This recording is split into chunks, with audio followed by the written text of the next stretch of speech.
Alam ko po, napakadami naming mga magkakaibigan sa merkado na B-complex. Okay? But the only difference na meron ng Complexor 3000 ng Sagupanis, kami lang po merong iron dextran.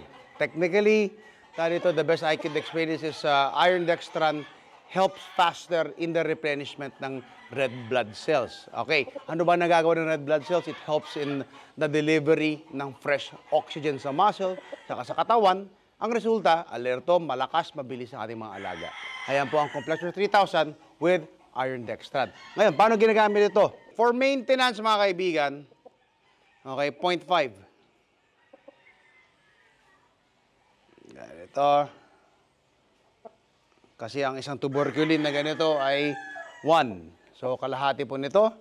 And then, hanapin niyo yung makarne or muscle side ng ating mga alaga.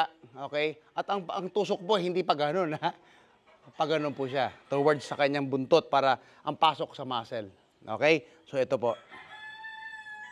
Every 2 weeks, magbibigay tayo ng 0.5 na maintenance siya. But sa mga panlaban, doon po nakalagay sa aming 21-day conditioning manual. On the first day ng ating conditioning, sa 21 days, 0.5. After 12, 13 days, on the 13th day actually, 0.5 po ulit yan. And then, 3 days bago maglaban, ang huling bigay, 0.3 na lang po ng ating Complexor 3000 na injectable B-complex. So ayan po ang Complexor 3000 ng Sagupaan.